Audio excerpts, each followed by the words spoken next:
तर नमस्कार, जय महाराष्ट्र मित्रांनो. ठाकरेंची युती ही चर्चा सध्या संपूर्ण महाराष्ट्रभरामध्ये पसरली आहे. आता मीडियाने जेव्हा यावरती देवेंद्र फडणवीसांना प्रश्न विचारले तेव्हा त्यांनी काय सांगितले, तसेच त्यांनी काय संशयात्मक वक्तव्य केले हे आपण बघणार आहोत आजच्या व्हिडिओमध्ये. या मुद्द्यावरून दोन्ही ठाकरे बंधू एकत्र येण्याची शक्यता आहे, कारण का राज ठाकरेंनी एका मुलाखतीमध्ये म्हटले की आमच्यामधले वाद किरकोळ आहेत, तर उद्धव ठाकरे देखील त्याला सकारात्मक भूमिका दिली आहे. दोघेही भाऊ एकत्र येण्याची शक्यता दिसून येते.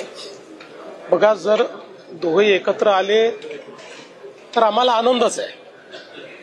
कोणीही आपल्यातले मतभेद विसरून एकत्रित येत असतील तर याच्यामध्ये काही वाईट वाटण्याचं कारण नाही. फक्त मला असं वाटतं की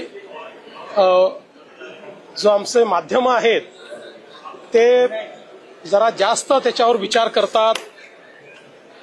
जास्त मला असं वाटतं की ज्याला to read between the lines म्हणतो ते तुम्ही अधिक करताय.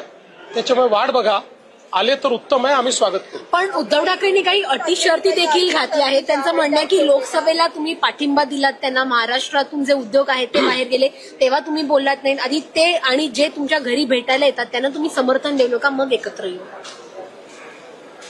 ऑफर देणारे हे, रिस्पॉन्ड करणारे ते, शर्ती ठेवणारे हे, सांगणारे ते, मी काय बोलायचं याच्यावर? त्यांना विचारा, मला काय विचारताय त्याच्यावर. हिंदी में जानना चाहेंगे.